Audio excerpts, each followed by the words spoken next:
మావా రండి. ఏమిటి నాన్న, ఏమైంది? రా తమ్ముడు.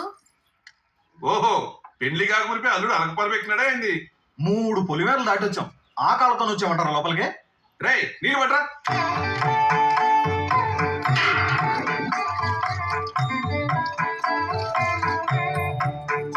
రండి బాబు. ఇంకేం మరీ తక్కువ చేసిన మావా?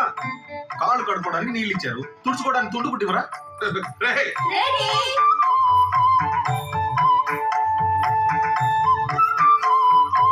మంత్రి గారు, లగ్నం చూడమ్మా. లగ్నం తర్వాత ముందు కట్నం సంగతి తేల్చండి. అడుగు మావా, 60 ఎకరాల మామిడి తోట కావాలనా, దాన్ని విలువ చేసే చెరుకు తోట కావాలనా, లేకుంటే మాగాడి ఇచ్చాలే? మాగాడి మాకెందుకయ్యా, మేలిమి బంగారం కావాలి. ఎన్ని కిలోలు కావాలి మావా?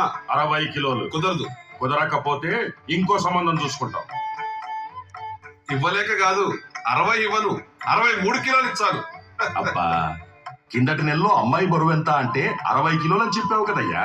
పెండ్లి కుదిరిందని తెలియగానే ఈ వారంలో 3 కిలోలు పెరిగింది. నన్నేం చేయమంటావు?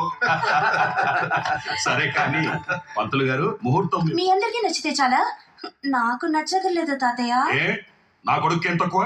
తక్కువ ఎక్కువ నాకు తెలీదు. నేను మావితో సెపరేట్ గా మాట్లాడుకోవాలి. ఏంటి? కూర్చో.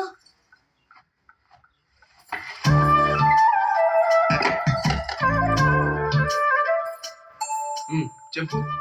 మనం చిన్నప్పుడు ఆడుకుంటుంటే నేను చెట్టెక్కితే నువ్వేం చేసేవాడివి? లాగా ఒకటి నెత్తిని పుట్టేవాడిని. గుజ్జన గుళ్ళు కట్టుకుంటుంటే నీ కళ్ళల్లో మట్టి పడితే ఏం చేసేవాడివి? ఈడ్చి ఒకటి నెత్తిని కొట్టేవాడిని. అంటే ప్రతిదానికి నా నెత్తి మీద కొట్టేవాడివి. అప్పుడు నాకేం చేయాలనిపించేదో తెలుసా? ఏమనిపించేది?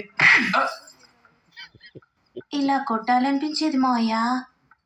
పెళ్ళైపోతే వడ్డించడం కుదరదు కదా. అసలే రాయలసీమ పిల్లని బాకీ ఉంచితే బాగుంటది కదా.